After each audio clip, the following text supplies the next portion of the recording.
Chris Hedges was a foreign correspondent for nearly 2 decades for New York Times, Dallas Morning News, Christian Science Monitor, and National Public Radio. Hedges won the 2002 Pulitzer Prize for Explanatory Reporting and Amnesty International's Global Award for Human Rights Journalism. He's the author of the bestseller, American Fascists, and National Book Critics Circle finalist for War is a Force That Gives Us Meaning. Hedges is a senior fellow at the Nation Institute and a London Literary Fellow.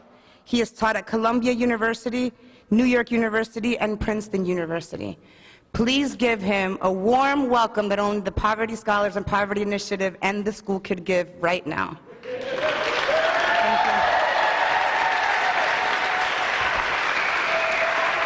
Thank you.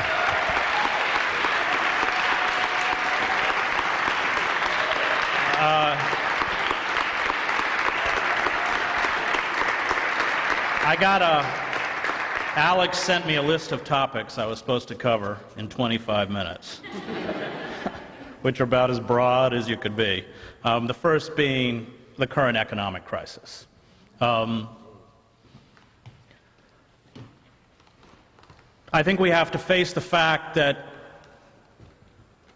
the Poverty Initiative and the Civil Rights Movement failed. That what it did was propel the upper third of African Americans into the middle class, but one could argue that the bottom 2/3 are worse off now than they were when Dr. King was assassinated. That what we have undergone is an assault against the working class, which has essentially decimated and destroyed the working class itself. We live in a post-industrial society. I just spent a few weeks in Camden, New Jersey, writing a story for The Nation magazine. Camden, per capita, is the poorest city in the United States, also ranked the most dangerous. And what we are going to see with a kind of permanent underclass in our so-called jobless recovery that Lawrence Summers talks about is these internal colonies, as Malcolm X and later Dr. King called them, leaching outwards across the country, bringing all of the attendant problems with them. One of the reasons I wanted to focus on Camden was because it's a window into what is going to affect larger and larger pockets, rural and urban, within the United States. There is no supermarket in Camden. There is one outside the city. There's no supermarket in Camden. There's no movie theater. There's no hotel. There are vast sections of the city that have been utterly abandoned. 1,500 buildings, roofs caved in, over 100 open-air drug markets, because, of course, when you have no possibility to enter the formal economy, you enter the informal economy. I also have a personal experience with this new peculiar system of neo-feudalism that we are visiting on the country, and that most of my family comes from the former mill towns in the state of Maine that have likewise been utterly devastated. I think the great failing on the part of the liberal class in the United States was its decision to continue to support the Democratic Party after 1994 with the passage of NAFTA. NAFTA thrust a knife into the back of the American working class. And the failure on the part of people who spoke in language which purported to be concerned with the interests of the poor and the working class was that year after year they supported a party that decimated the working class. And the Democrats under Clinton were as guilty of this as the Republicans. Clinton's so-called welfare reform bill, 1996, why do you think they keep passing extension of unemployment benefits? Because you can't live on $143 a month off of welfare. The Financial Services Modernization Act of 1999 given to us courtesy of Larry Summers, which ripped down the firewalls between commercial and investment banks, allowing speculators to take over the banking system and generate the kind of financial crisis that we find ourselves in now, with the largest transference of wealth upwards in American history. It is not an exaggeration to say at this point that our political and economic elite constitutes a criminal class. And the longer that liberals continue to support a Democratic Party that collaborates in the Weimarization of the American working class, the less credibility they have, because their hypocrisy is exposed. The fear that I have is that the legitimate rage which is being expressed by our dispossessed is being captured by proto-fascist movements, Tea Party movements, Oath Keepers, militias, and the longer that liberals continue to speak in the bloodless, sterile language of policy and issues, the less credibility that they will have. If you remember during the so-called healthcare reform debate, this, of course, for those of us, I think many of you have read through this bill, this is essentially it is for the for-profit healthcare industry what the bailout stimulus packages were for Wall Street.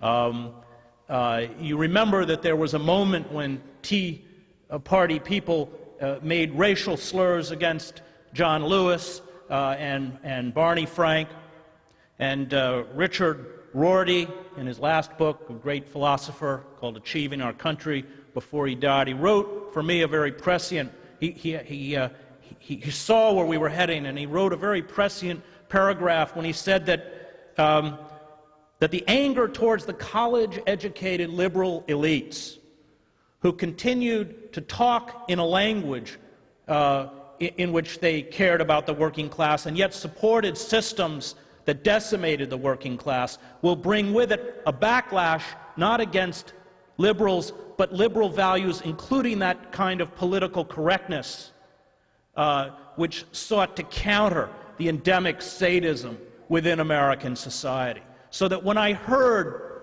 this group shout these racial epithets against Lewis or these slurs against Barney Frank, I remembered Rorty's prediction that what will get swept aside with the rise of these frightening right-wing movements will be the attempts by liberal society to counter overt forms of homophobia, racism, sexism, and that undercurrent of bigotry and intolerance will be carried like a banner by these movements that oppose us. I have largely given up on the liberal class in this country. I think the great book of our time is Dostoevsky's Notes from Underground. It is a book about defeated dreamers, liberals, people who stood and chanted, yes, we can, and then were betrayed and withdrew into their own private sort of self-indulgent cells. And as Dostoevsky foresaw, he wrote Notes from Underground in 1878, I believe, that when you have a bankrupt liberal class, as we do, you inevitably propel yourself to a form of moral nihilism, to a world in which there are no moral values left. The media. Well, we live in a corporate state. We live in what the great political philosopher Sheldon Wolin calls a system of inverted totalitarianism. For those who have not seen Wolin's great book, Democracy Incorporated, I encourage you to take a look at it. In inverted totalitarianism, it is not, Wolin writes, like classical totalitarianism, which is built around a demagogue or a charismatic leader. In a system of inverted totalitarianism, the totalitarianism is expressed in the anonymity of the corporate state. That you have forces that pay fealty to electoral politics and the Constitution, patriotic symbols and iconography, yet have so corrupted the levers of power that the citizen is utterly impotent within the system. And you see that, I think, starkly illustrated with this new administration. Whether it's the refusal to confront our permanent war economy, which is literally hollowing us out from the inside, whether it is the refusal to restore basic civil liberties, including habeas corpus, an end to warrantless wiretappings, the decision to give, through the FISA Reform Act, to protect the telecommunications companies that under the Bush administration spied on, we know, tens of millions of Americans. All that information is still, by the way, being stored. Whether it is the continuation of our imperial projects in Iraq and Afghanistan, which I can tell you, having spent 7 years in the Middle East, won't work. They are doomed to failure, number one. But number two, under post-Nuremberg laws, they are defined as criminal wars of aggression, that we have no legal or moral right to debate the terms of the occupation. And so what we have seen with the election of a new Democratic president is a codification of the assault on domestic and international law that was put in place by the Bush administration. Now, I don't need to tell everyone in this room that those pockets of Americans who suffer most have been rendered utterly invisible by the corporate media. We have about 6 to 8 corporations that control almost everything this country sees, watches, and hears. Rupert Murdoch's News Corp, General Electric, Disney, Viacom. And what they have done is impose a bland uniformity of opinion. Look at the health care debate. In moral terms, in this nation, it is legally permissible for a for-profit health care company to hold sick children hostage while their mothers and fathers bankrupt themselves trying to save their sons or daughters. That's the moral condition. The healthcare industry in this country profits off of death and suffering in the same way the arms manufacturers and the defense industry profits from death and suffering. The failure on the part of our media to confront this moral abomination, and 40,000 Americans died in this country last year because they could not get proper medical care. Half of all bankruptcies in this country were caused by families that could not pay their medical bills. This was never part of the debate. We have the most inefficient and costly healthcare system in the industrialized world. It doesn't work. But the corporations through the media drove the discussion. And of course, once this healthcare bill was passed, with hundreds of millions of dollars in subsidies for these for-profit healthcare industries, and all their stocks went up on Wall Street. We saw once again how we, as citizens, have been undergoing what can only be called a coup d'etat in slow motion. I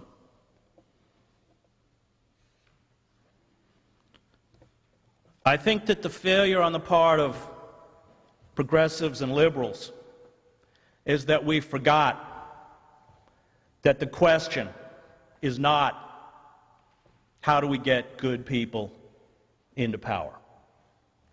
That's the wrong question, as Karl Popper pointed out. The question is how do we limit the damage the powerful can do to us. Most people attracted to power are, at best, mediocre, and like George Bush, often venal. The true correctives of American democracy never achieved formal political power.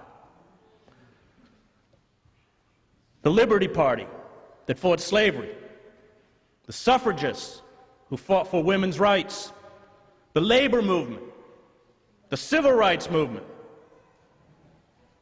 By 1968, Martin Luther King was the most important president this country ever had. Because when he said he was going to Selma, 50,000 people went with him.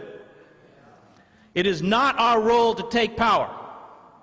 It is our role to make the powerful frightened of us. And that's what we've forgotten. Give up that dream.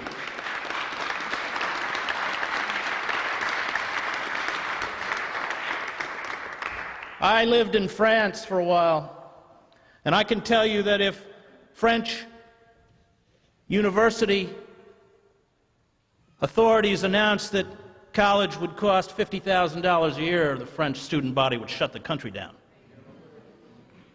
That's the kind of power that we have to reclaim. Power that is centered around moral issues that we will not compromise on. Franklin Delano Roosevelt, who passed the New Deal, people forget, was a moderating force within the American political system. Eugene Debs, socialist, had pulled 1 million votes. Independent press, powerful labor movement. These were the forces that gave us and saved us from slipping into a state of fascism in the 1930s. We live now in a very frightening moment in American history. Most correctives to democracy have been built on the pillars of labor. And with the destruction of our manufacturing base and the creation of an oligarchic state, where the bottom 2/3 of people in this country now suffer in what Barbara Ehrenreich, in her great book Nickel and Dime, calls that long, perpetual emergency of poverty, we are going to have to find new configurations by which to fight back. The jobs that we have allowed our corporate overlords to ship first to Mexico, and of course now there's large-scale factory closures along the border in Mexico as these corporations move their manufacturing bases to China. So instead of paying 90 cents an hour, they can pay 50 or 40 cents an hour. And I think that that's where your initiative becomes extremely important, because there will be larger and larger internal colonies, as King and X, Malcolm and Martin Luther King call them, within the country, where people will live in profound desperation, and that act of mobilizing these people will become crucial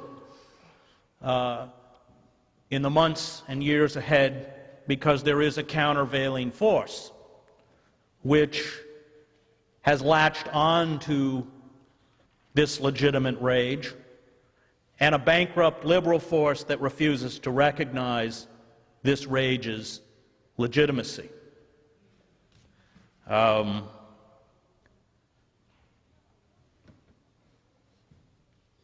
One of the things that frightens me, of course, about these movements, these right-wing movements, is that they have tapped into that very dark undercurrent of violence that is endemic terror within American society, something African Americans know very well, and that the draconian systems of control, whether that's through law enforcement or prisons, which we see visited on urban centers like Camden, will, of course, I think, foreshadow what will be used increasingly by an oligarchic corporate class to maintain control against all who are perceived as dissidents. George Orwell said that totalitarianism is not so much an age of faith, but an age of schizophrenia, in that totalitarianism functions when an elite has lost its capacity to rule and clings to power by force and fraud. And force will soon be all the elite will have left.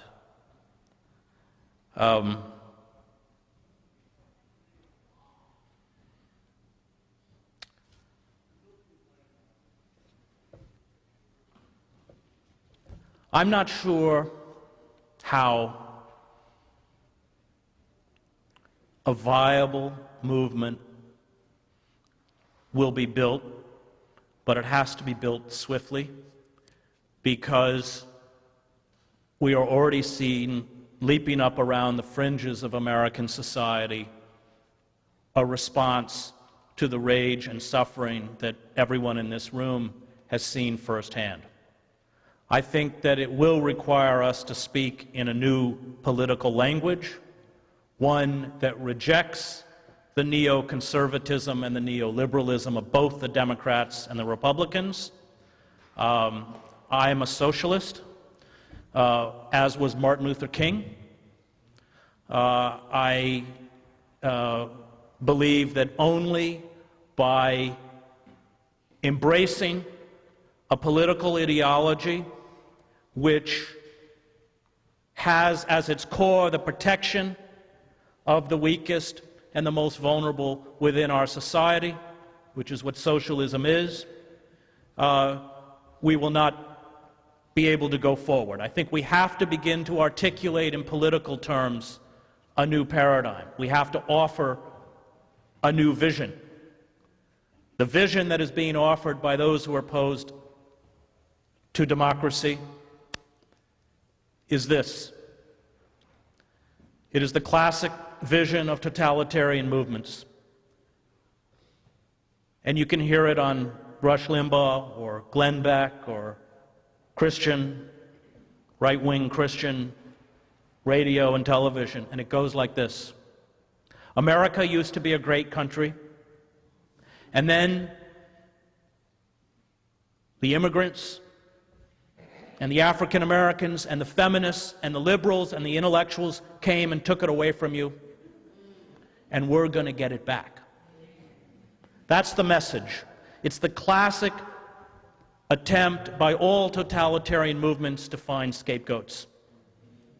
I covered the war in the former Yugoslavia, and I find frightening parallels between what I saw there, the breakdown of Yugoslavia, and what I'm seeing now with the fragmentation of the United States of America. The first thing the nationalist movements did was take over the airwaves. and spew forth exactly that kind of hatred. The war in Yugoslavia was not caused by ancient ethnic hatreds. It was caused by the economic collapse of Yugoslavia. $9 billion in debt, which they could never repay. A decision no longer on the part of Western powers to give them any more loans. The collapse of their state-run manufacturing sector, and it vomited up figures like Slobodan Milosevic or Franjo Tuđman, who used that despair and 25,000% inflation to find targets, whether that was Muslims, whether that was ethnic Croats, whether that was Albanians, in which they took that rage and directed that hatred and violence towards them. And I hear disturbing echoes of that in the inability of our own country to confront the economic and imperial collapse that we are undergoing. And I think it's incumbent upon everyone in this room, because, believe me, the Democratic Party isn't going to help us, and neither is the liberal class. It is incumbent upon everyone in this room to begin to articulate to others that in order to confront the poverty and despair that is gripping tens of millions of Americans, 40 million Americans live now in poverty, tens of millions more in a category called near poverty. We have to confront the political system that has destroyed our country. Thank you.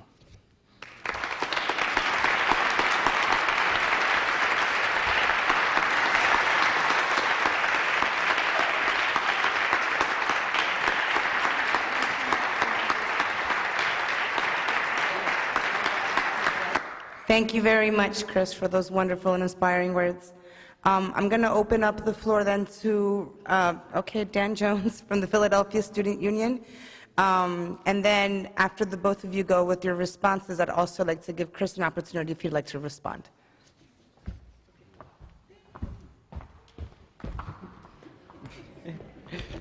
Hello, everybody. So again, my name is Dan Jones. I'm a senior at Masterman High School in Philadelphia, and I'm an organizer with the Philadelphia Student Union. So people kept saying that I was going to respond to Mr. Hedges' remarks. I think now that that was probably a misnomer, and maybe we should say augment his remarks a little bit. So first, I just want to... One of the 4 C's that we identified in what our leadership in this movement has to be is clear.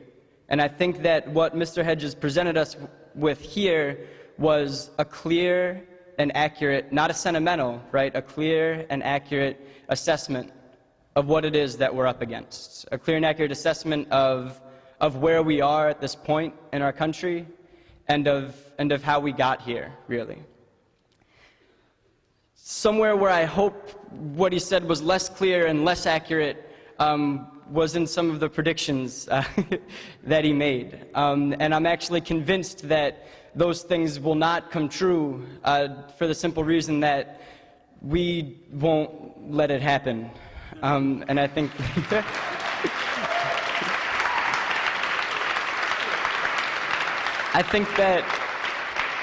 I think that we're here because we know that if we don't build this social movement to end poverty led by the poor, united across color and age and geographic and any other lines that you could think of, that will happen. And that's why we're here at this gathering. That's why we're planning this strategy, because we're going to do something about it. And so Mr. Hedges also said that he knows that there has to be a viable movement, but that he's not sure what that will look like. And so maybe this is where the augmenting can come in, because we've done a little bit of thinking about that over the past couple of years. So I think that something that's important that we identified here is that this movement must be led by the poor. The poor must be the leading social force in this movement. And the reason for that is something that was identified a couple times here tonight. It's something that I think King came to understand, is that a social movement will not be successful unless it is led by the people most affected by the ills that it is addressing. And I think that we cannot ignore that. Thank you. Yeah. And so we know that also that process of uniting the poor of this country and of this world, right, because this is a global problem as well, can begin or can really happen at the same time as this process of uniting their leaders, right? And so that's sort of what we try to do here at the Poverty Initiative and with the Poverty Scholars Program, is say, who is a leader of poor people in this country? Who is organizing poor people? Who is organizing those who are most marginalized and left out in our country? And we bring them to a room and say, how do we make this into a national movement with national and global implications? And so then what we were talking, it's no coincidence, right? We didn't just pick these two things, media and religion, to talk about this weekend. That was an intentional and strategic decision. And the reason for that is that another thing that Mr. Hedges identified is that we've gotten to this point, and we'll get to this apocalyptic future because of this sort of collectivization of certain values and beliefs, right? Values and beliefs that are sort of being forced upon people, poor people, middle-class people, people in this country. And so what we recognize is that media and communications infrastructure and our religious institutions are often the main vehicles of expressing those values, right? These values of individualism and consumerism and commercialism and hatred, right? And a lot of these things are expressed in this idea that we're not adequate, that we're not important. Sometimes these are expressed by our dominant corporate media and by some of the religious institutions in our country. And so what we're saying is that as a response to that, we must not only challenge the power of those institutions, we must not only make demands of those systems that exist, but also build our own institutions, right? So what we're talking about is, how do we build a media and communications infrastructure that connects our leadership and serves to liberate people, right? Not a media and communications infrastructure that domesticates people. How do we free people? How do we free people's minds, right? And then also religion. People said earlier that religion has been used to oppress a lot of people in this country and all over the world, and what we're saying is that religion is as much a liberating force as it is an oppressive force, right? We developed this idea of liberation theology, and this idea that if we're going to speak the language, it's interesting that Mr. Hedges brought up this idea of language, because we were just talking about this earlier today, and that we can't be speaking a different language from the people that we're trying to organize. And so those people in the Tea Party, somebody said earlier today that those are our people. Those are poor people. Those are people that we need to be organizing, right? No matter what they're saying now, those are people that are an integral part of our movement, because they're expressing their dissatisfaction and they're expressing their dispossession. So what we're hoping to do is that the way to speak the people's language to the people is through religion. People have really, really deep and serious ties to religion, and that's real, and it's beautiful, and it's a wonderful thing, and that must be serving to liberate people, and the media must be serving a similar function.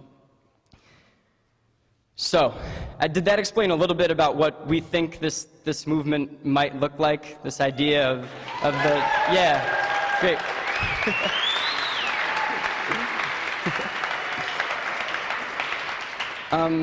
Yeah, and so I'm almost done. I guess once again, I really can't understate how grateful I am and how thought-provoking that was, this really clear and accurate assessment of what it is that we're up against. But I guess that can't be all that we're clear about, right? The powers arrayed against us. If we're going to be successful leaders, the other part of that clarity is a clear assessment of the power that we have, right? Of the voices that we have, of how important we are. And so again, in serving my role as augmenter, I just hoped that people can recognize just how powerful we are. So, thank you.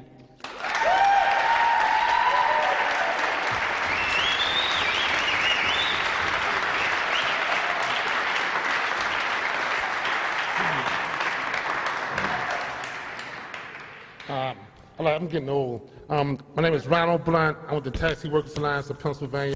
And Chris, I'd like to thank you so much. Dan, I'd like to thank you as well. I mean, this is really great. I learned a lot. I mean, this is a great education. And it goes back to like what we're trying to do here at Poverty Initiative. Like we're trying to like train and educate each other about what's going on, what we face, and just bringing poor people together and working class people together so we can understand what we're up against. And we do a lot of stuff like studying the economy, looking at each group, what we have in common, and trying to build a connection. And what we have learned, like from other movements, like they had like single leaders, or like Martin Luther King was the head of the civil rights movement, so to speak. And when he left, how the movement fragmented, you know, and how it couldn't move, how the poor people's movement couldn't move forward. So it's our hope that we can create many leaders, so they just can't target just one of us. You know, I had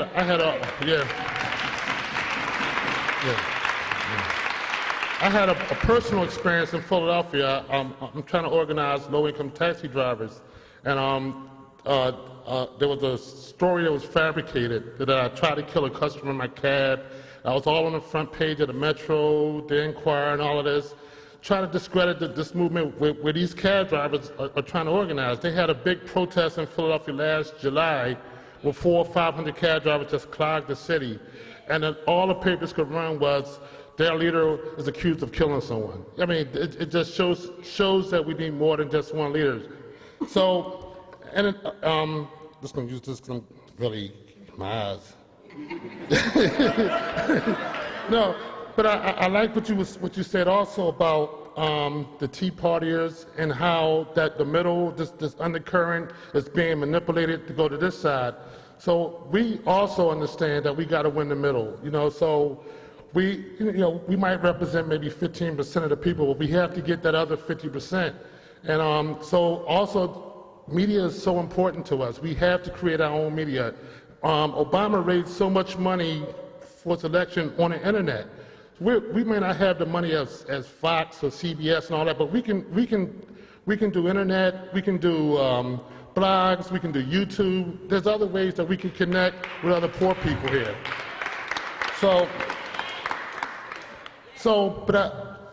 I do think there is going to be this new and unsettling force, and I think that we represent a lot of it, and we just got to keep connecting as the people feel this crunch. We got to make sure that we're organized and educated enough to handle this, to bring them to this side. We cannot allow this country to become fascist. I got to repeat that. We cannot allow this country to become fascist.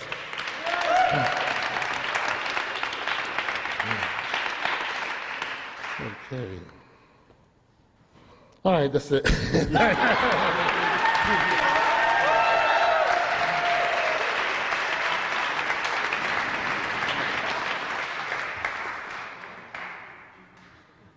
If you would like, we can have some more questions. Well, someone, maybe it was you, said religion was important. I think religion is vital. I was talking to James Cone, who teaches here at Union and who I respect immensely as one of our premier theologians and moral voices. And something James told me, was reminded of something James told me at the beginning of this event. I think we are going to face a very long and dark period. And I think that we have to look at resistance through the lens of faith, that there are moral imperatives that we are called to, even if every step of the way it appears things are getting worse. Camus wrote about this in The Rebel. That in order to retain our dignity and integrity, we must rebel. And I think we have to look at prolonged periods of human suffering even slavery, to look at what kept that dignity, integrity alive. And James told me, don't discount music.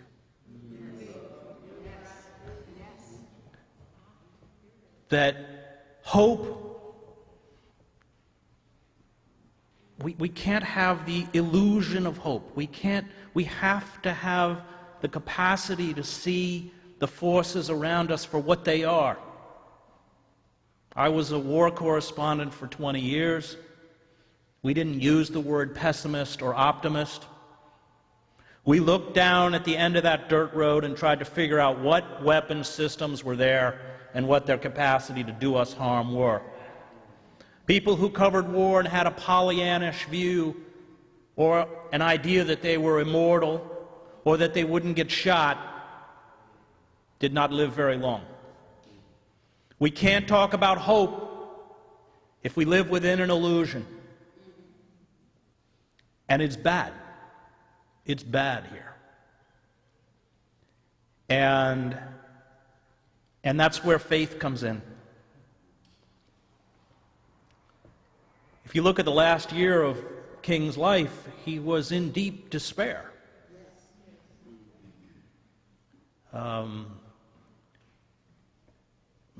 David Halberstam interviewed King a month or two before he was assassinated and said he sounds like a nonviolent Malcolm X.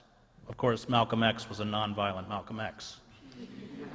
But King understood the insidious form of institutional racism and the way poverty was used as a political weapon. And part of the heartbreaking end of King's life was how many people walked away from him. People forget that when he got up and spoke about nonviolence, those who had embraced the Black Power movement booed and hissed.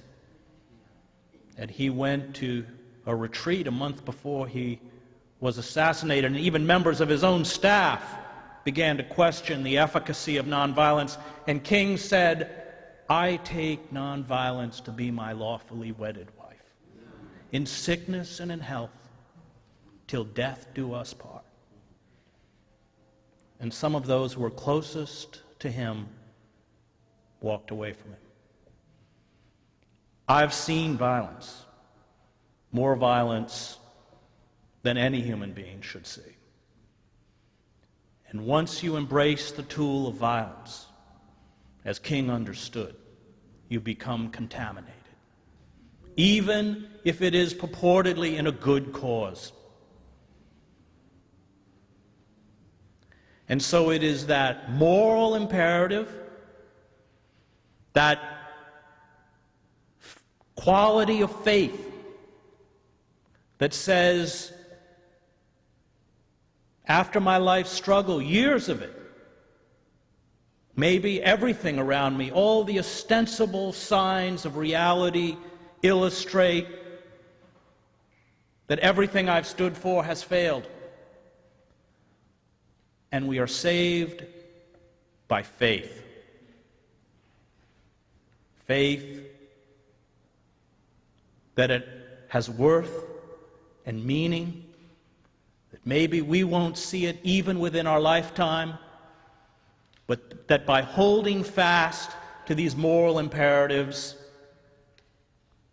we have the capacity to stand for those who come after us as an invisible witness. And I'll end by telling you about my invisible witness, which was my father, who was a Presbyterian minister, a veteran of World War II. I grew up in a small farm town in upstate New York, where Martin Luther King was one of the most hated men in America. And I watched him stand in his pulpit in defense of King, As a young boy, as people who walked out of his sermon, he was a pacifist. He'd been a sergeant in North Africa in the Second World War. He told me that if the Vietnam War was still being fought when I was 18 and I was drafted, he would go to prison with me. I still have this image of sitting in a jail cell with my dad. And finally,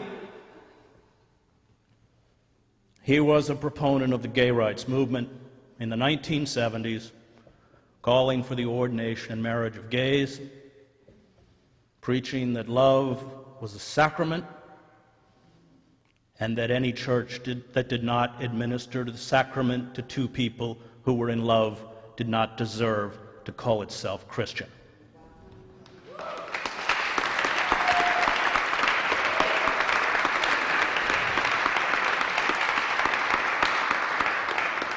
I went to Colgate University. By then my father had a church in Syracuse, an hour away, and when he found there was no gay and lesbian organization on campus, he brought the gay speakers to my campus.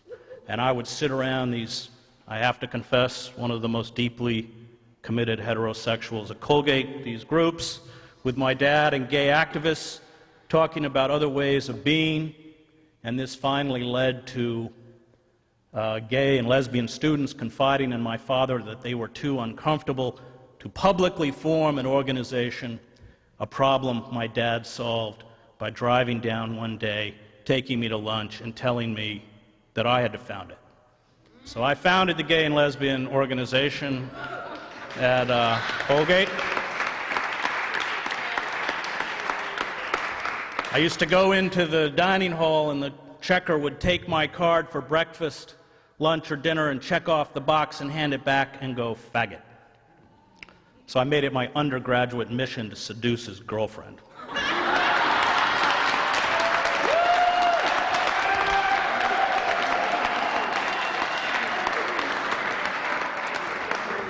Years later, after my father had died, he died in 1995, I'd been the Middle East bureau chief for the New York Times.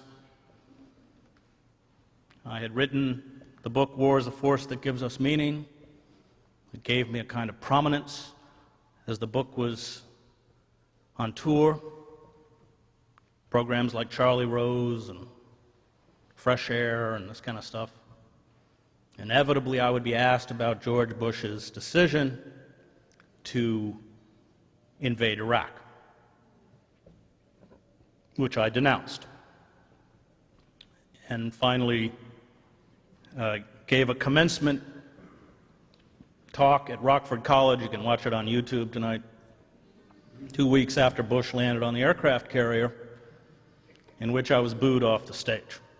Microphone cut twice, and at the end, 2 young men from the graduating class climbed up out of their seats to push me off the podium. This got picked up by the trash talk media. I got crucified. I'm quite good friends with Jeremiah Wright, and I can tell you when they go after you, and believe me, Martin Luther King sounded a lot more like Jerry Wright than he sounded like Barack Obama.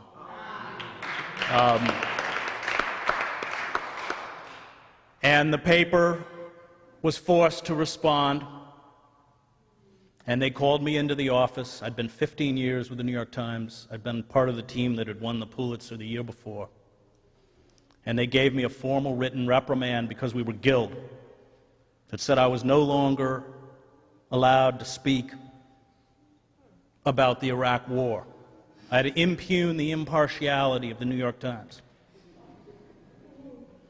And I realized as I sat there in that office, and I'm not going to pretend it was an easy moment, it's not easy to lose your job. I was faced with a choice. I could muzzle myself and pay fealty to my career, but to do so would be to betray my dad. And I couldn't do that. And I quit. And when I walked out of that building on 229 West 43rd Street for the last time, I realized that what my father had given me was freedom. Thank you.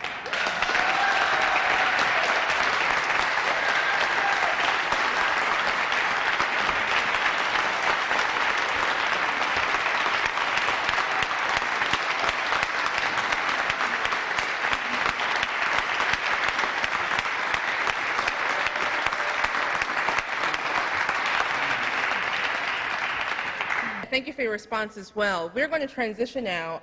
Actually, Chris, I need you to come back up so you can take some of the questions from our poverty scholars. And I'm going to transition this over to Desi, who's going to handle those questions. So, Chris, if you could come up. Thank you. Hi. My name is Alicia Swords. I'm from the Tompkins County Workers Center in Ithaca, New York, also upstate.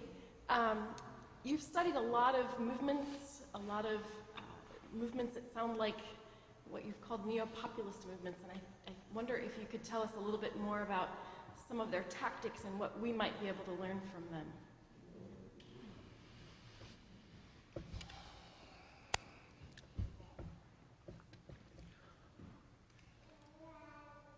Well, the neo-populist movement that I watched most intimately was Yugoslavia. And unfortunately, what they did was take over the electronic systems of communication, television and radio. And they understood the rage, just as the people in the Christian right understand the personal economic despair that grips many Americans. And they also understand how to manipulate it. And that's what I find terrifying. And I see the liberal class. I mean, pick up The Nation. Every week it's another cloying letter to Obama, begging Obama to be Obama. This is exactly the wrong way to go. That anger, and I see it within members of my own family in Maine, is a legitimate anger. It is legitimate against a system that is creating, has already gone very far in creating a system of neo-feudalism.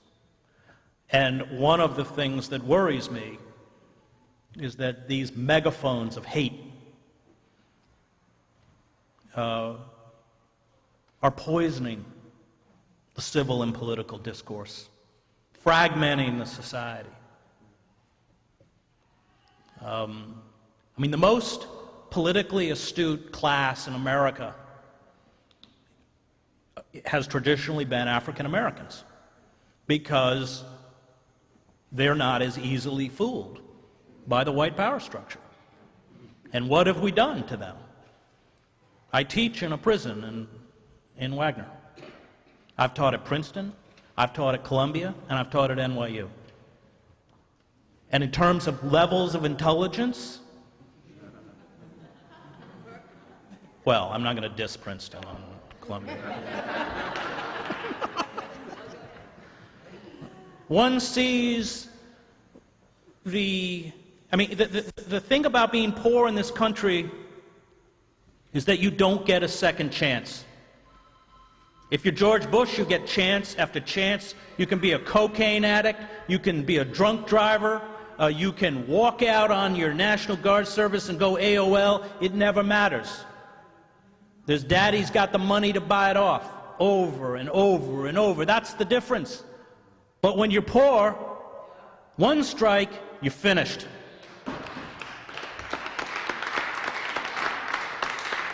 All of these kids, everybody in this prison system in Wagner is under 30, and they all know that when they get out, even if they attempt to turn themselves towards the formal economy, they got to check that box off that says felon, which might as well be a brand.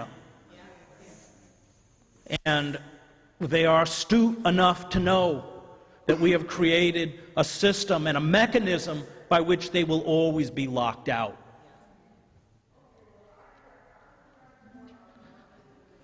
So media, and I know you focused on media, is important, it's key, but we're going to have to work around the edges because the commercial media has made sure that those people who suffer in this country have no voice. I mean, everybody saw the images of Katrina and were shocked. Take the train from Trenton to Camden. It's just one hollowed out factory after another. It looks like they've been bombed. Whole sections of the country are like this. Ohio, Youngstown, Maine, where I'm from. And we don't see these images, nor do we hear the stories of the lives of these people. And the commercial media wants it that way. They want to divert us with garbage and celebrity gossip and trivia and John Edwards and Tiger Woods and Michael Jackson. And so we're already fighting with our hands tied. I mean, you know, that is the harsh reality. I mean, you're right about media, but they've got the money and we don't. And they've locked us out.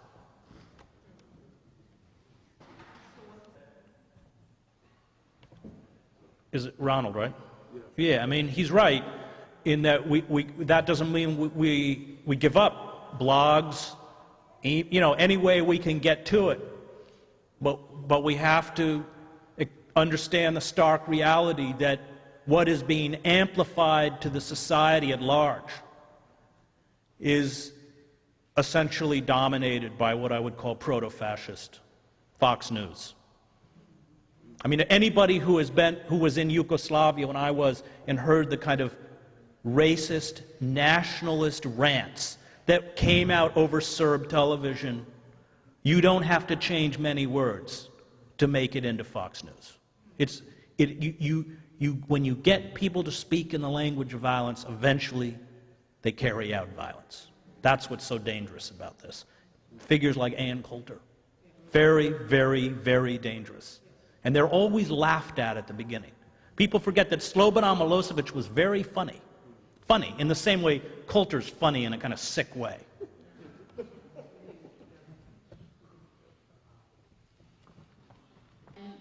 Pauline and then William. Is that okay? Okay.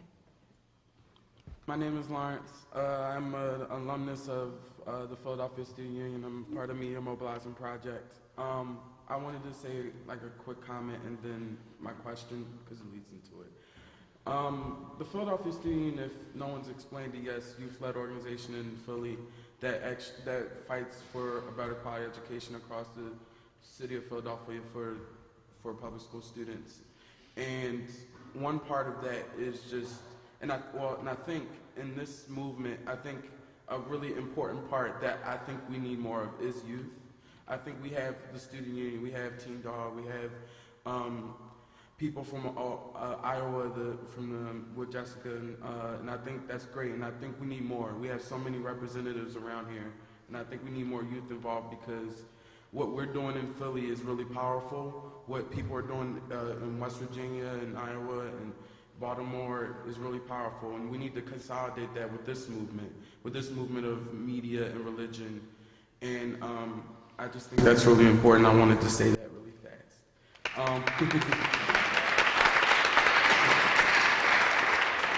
And then my question is going back off of what we need to do in terms of power, in terms of not gaining more, but making sure that the powerful are fearful of us. What do you think are like the next steps for that? Just on the fact that I feel like my thinking is always you have to build our power to make sure that they are afraid. So what exactly did you mean when you meant they need to be afraid? How do we make them afraid of us? Well, they work overtime to make us afraid all the time, and they're good at it. You know, I'm on the subway today, and what is it? If you see suspicious activity, report it to the NYPD. you know, orange alert level. We're all standing like sheep in the airport. These are social conditioning mechanisms. Don't minimize them. They want us to be afraid. And they work overtime to make us afraid. And the first step is not to let them do that. Put 400 cabs in the center of Philly. That's pretty good. You got budget cuts in the Philly schools? You must, right? It's awful. You know, to the extent that you can make those in power uncomfortable, even in small ways, you begin to succeed. Because I think the fact is the people who have power in this country are not legitimate. They do not represent our interests. In the 17th century, speculators were hung. Today they run the government, and they consume billions in taxpayer dollars. No, really. What Goldman Sachs? It's a casino operation. And you know where they all come from? Columbia? Princeton? Our great elite institutions, what Ward Churchill call them, little Eichmanns. They have dynamited the very foundations of our society. The threat that we face does not come from Islamic terrorism. It comes from totalitarian capitalism.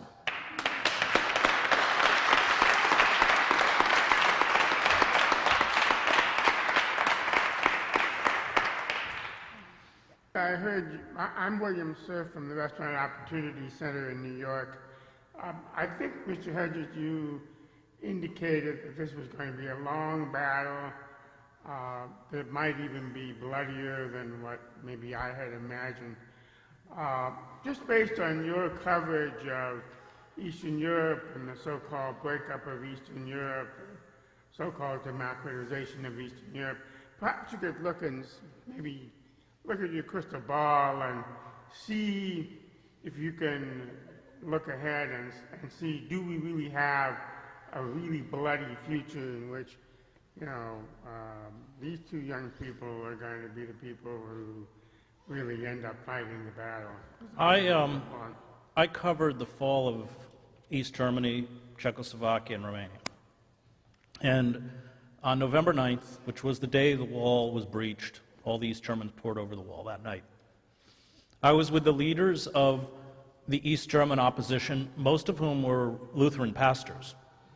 And I remember them saying to me, maybe in a year there'll be free passage back and forth across the Berlin Wall. A few hours later, the wall didn't exist. That was a very important lesson for me.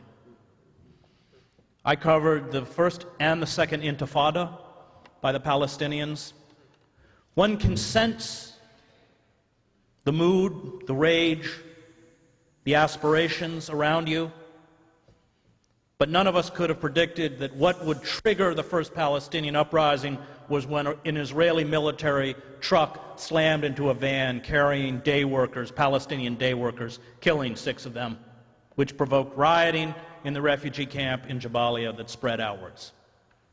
So the lesson that I grasped as a reporter was that while a good reporter can feel those palpitations, no one, even the purported leaders of movements, can understand how it will play out.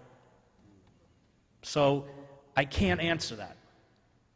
There are so many indeterminable factors.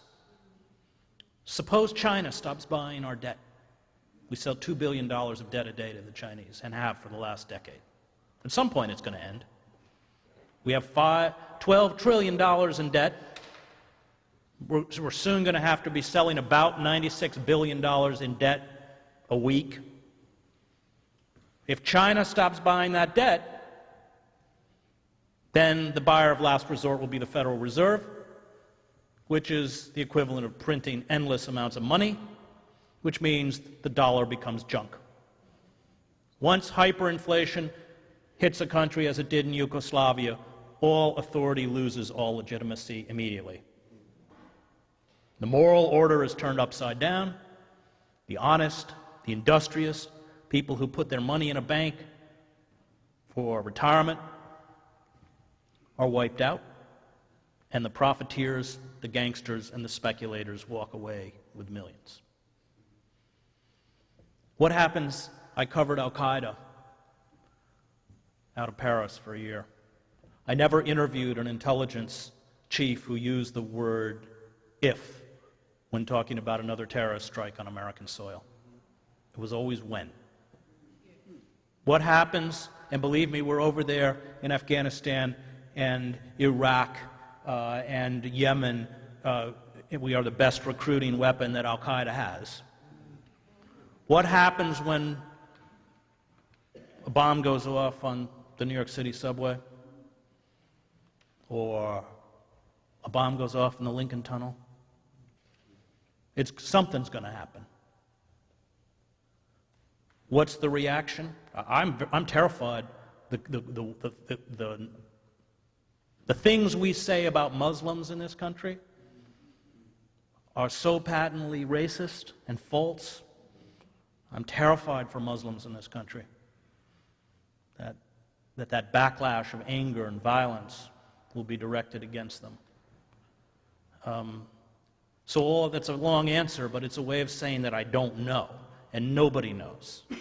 I only know the fuses that have been lit and the dangers that we have ignited, but I don't know how it's all going to come down. And no one does. But all of those elements are very dangerous. I'm Robin Bingham, and I'm with the United Workers, and we're have a poor people's movement in Baltimore to end poverty through a poverty zone initiative at the Inner Harbor, trying to get developers to respect the human rights of the workers that work in their developments. And we have one victory, which is the winning a living wage at Camden Yards, the baseball stadium for the cleaners at Camden Yards. And we've been talking a lot this whole weekend about strategy and how do we pile up on those wins. And the United Workers sort of has a little bit of cachet because we actually do have a win. And the way we won that win was with a hunger strike, or the threat of a hunger strike, which nobody in the powers that be wanted.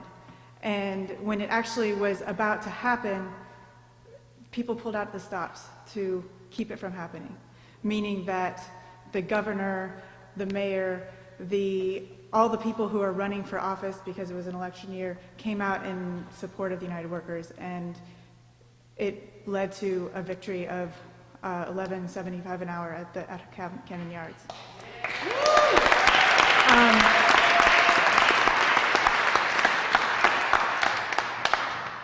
So this is all to say that this was a total David and Goliath situation. And in listening to what you're talking about, and in light of the conversations that we've been having in the religious track this weekend, I'm reminded of that story and what that story really meant. And I remember reading a New Yorker article by Malcolm Gladwell that talks about what David did to actually win. And theologians, please correct me if I'm wrong, but the army that was behind David and the Israelites gave him a beautiful set of armor and said, here you are, you're going to lead us to victory. And they put it on his shoulders, and it was way too heavy.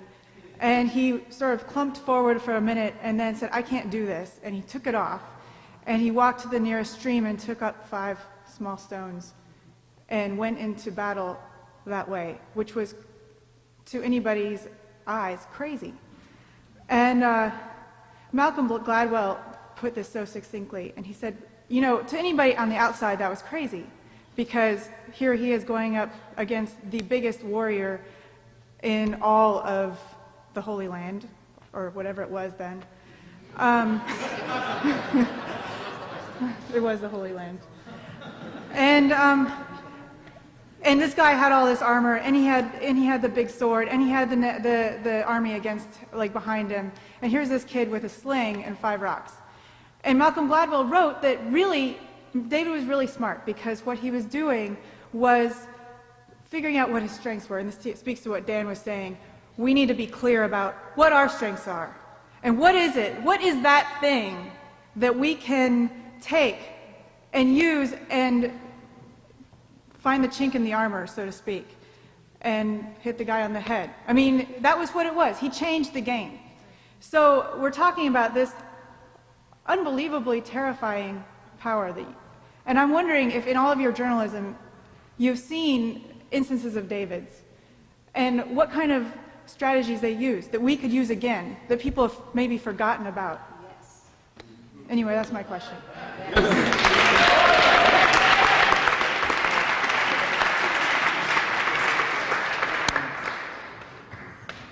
When I covered Sarajevo during the war, I was being hit with 2,000 shells a day, constant sniper fire, 4 to 5 dead a day, 24 wounded a day.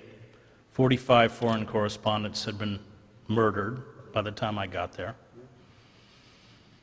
And when I was there, the brother of the cellist in the Sarajevo Symphony was killed by a Serb shell. And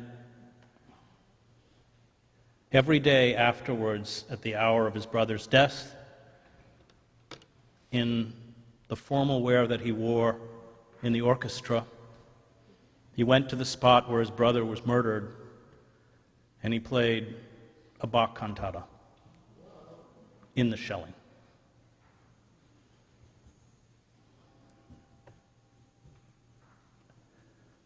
It didn't stop the shelling, but it became, for everyone who saw it, a tremendous engine of hope and the power of resistance. And I think that that capacity, even for the individual to stand and resist, ripples outward in ways that are unimaginable in moments of oppression. When the shells would come in Sarajevo, and these were, if anyone's been in the military, massive 155 howitzers, 90 millimeter tank rounds, Katyusha rockets, they call them organ grinders, they're fired in bursts of 12 or 24. They can take down a 4-story apartment building in seconds. When these shells would come in, the devastation that they would visit on human bodies were catastrophic. And having been at those sites, the palpable power of death became real, and yet the palpable power of life became real as relatives descended on those massacre sites searching for loved ones. One could literally feel these forces radiating outwards. Every single act of resistance, even by a solitary individual, in the face of massive suffering, has tremendous power. And don't forget it, and don't discount it.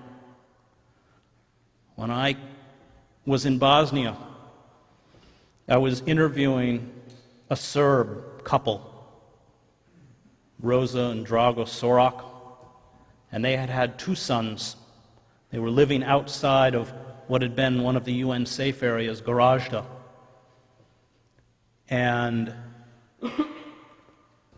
they had one son who had fought with the Bosnian Serbs, and he'd been killed in a car crash, and another son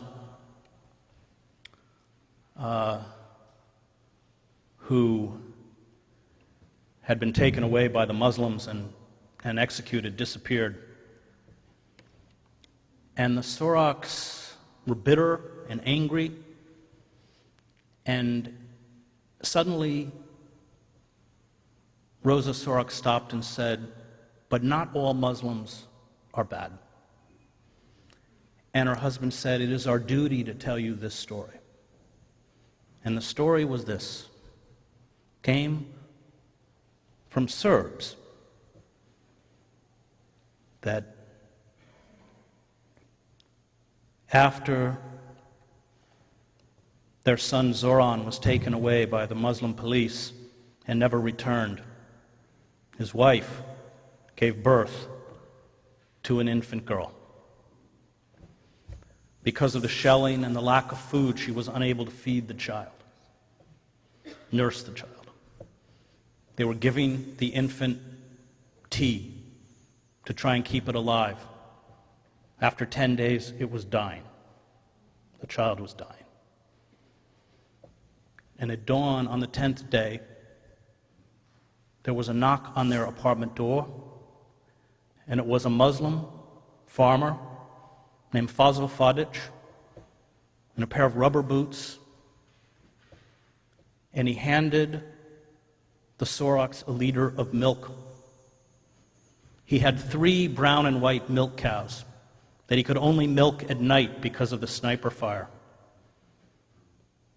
And he came back the next morning, and the morning after that, and the morning after that, until all of the Muslims in the apartment building understood what he was doing and began to spit on him and tell him to let the Muslim children, the Chetnik children, die and give the milk to the Muslim children so they could live.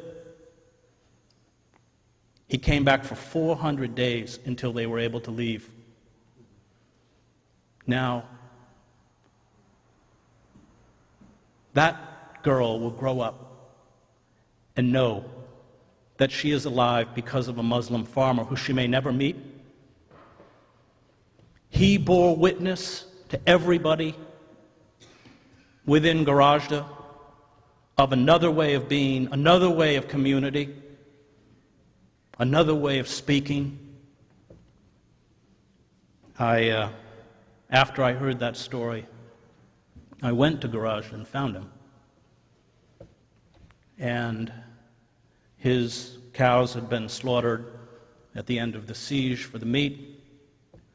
His house had been destroyed by a Serb shell. He was living in a basement, sleeping on newspaper, and collecting worm-eaten apples from an orchard and selling them on a sidewalk by day.